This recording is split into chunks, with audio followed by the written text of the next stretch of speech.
काली अमावस की रात थी और रात के गहरे सन्नाटे को चीरते हुए एक औरत की चीखने की आवाजें पूरे जंगल के शांत माहौल को दहशत से भर रही थी। वो औरत इस तरह से चिल्ला रही थी जैसे किसी ने उसके बदन पर खौलता हुआ पानी डाल दिया हो। रात को अपने खेतों में पानी देने के लिए आया हुआ हरिया किसान अभी तक इन आवाज़ों को सुन नहीं पाया था, क्योंकि उसके बेटे किशन ने उसे नया नया मोबाइल फ़ोन जो लाकर दिया था शहर से, और बस उसी मोबाइल फ़ोन में ईयरफोन लगाकर वो कोई पुराना गाना सुनने में मग्न था। लेकिन जैसे ही गाना खत्म हुआ, उस औरत की चीखने की आवाज़ हरिया किसान के कानों से टकराई। हरिया का दोस्त रामू भी खेत में ही घाट पर गहरी नींद में खर्राटे मार रहा था। रात के उस सन्नाटे में औरत की चीखने की आवाज़ सुनकर ठंड के मौसम में भी हरिया किसान के माथे से पसीना टपकने लगा। रामू, अरे ओ रामू, अरे जल्दी उठ, क्या खर्राटे मारकर सो रहा है? अरे इतनी रात को ये जंगल में कौन औरत चीख रही है?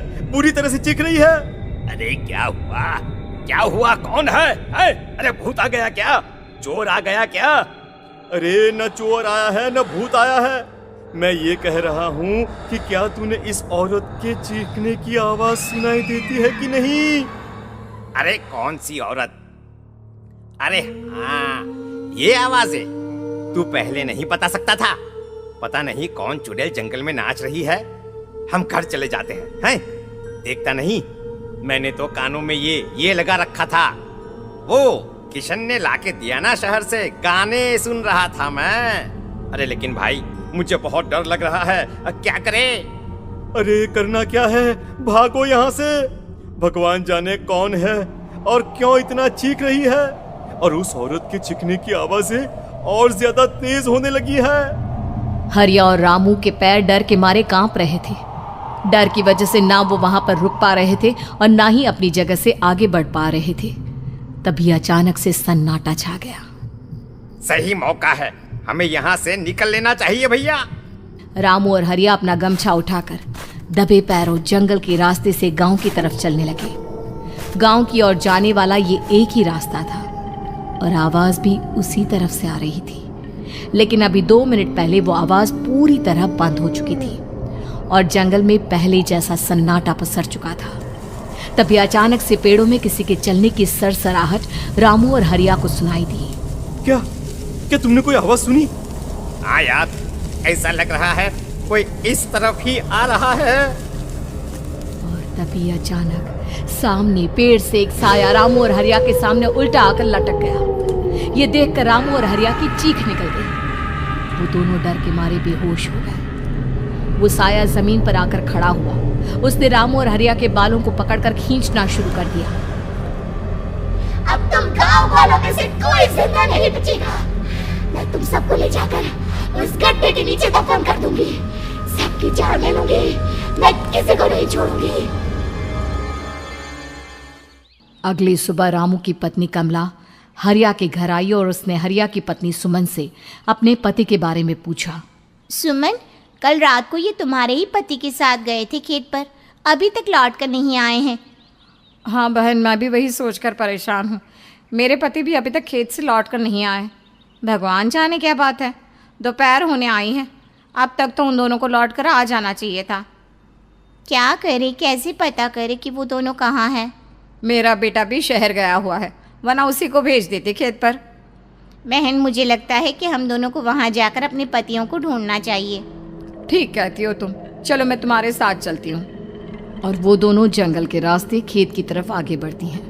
वहां जाकर देखती है कि हरिया और रामू आग जलाकर आग के ऊपर कुछ पकाकर खा रहे थे।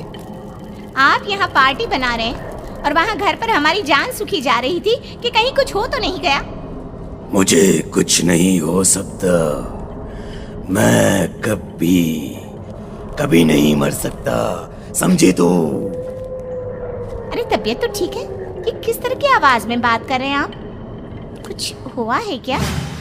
कुछ नहीं हुआ, बस जोरों की भूख लग रही थी, इसलिए खाना बनाकर खा रहे थे।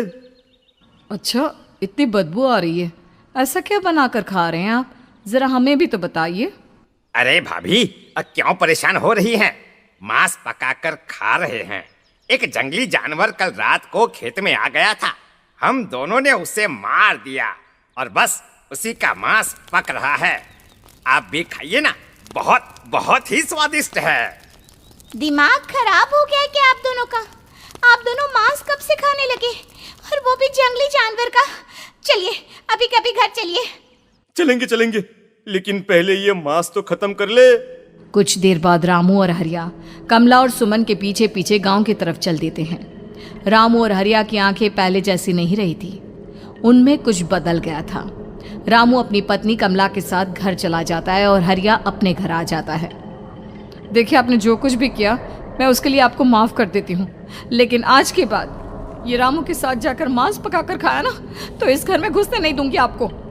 अरे दिमाग मत खराब करो, मैं वहां खाट पर लेटकर गाने सुन रहा हूँ, मुझे परेशान मत करना आप। इतना तमाशा खड़ा कर दिया, दोपहर तक घर लौटकर नहीं आए और अब गाने सुनने। लेकिन हरिया घर के बाहर आंगन में जाकर चुपचाप लेट गया और गाने सुनने लगा। गाने सुनते सुनते हरिया को नींद आ गई। सुमन ने उसके कान से ईयर प्लग हटाया और अपने आप से कहा, जरा मैं भी तो सुनकर देखूं, ऐसे कौन से गाने सुनते हैं। उधर मोबाइल में एक अजीब सा गाना बजने लगा।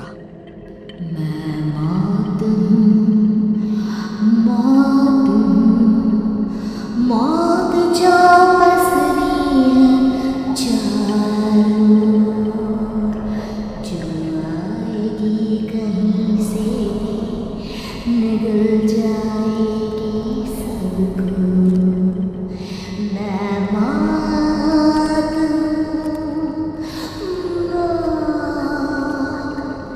अब मैं छोड़ूंगी नहीं किसी को।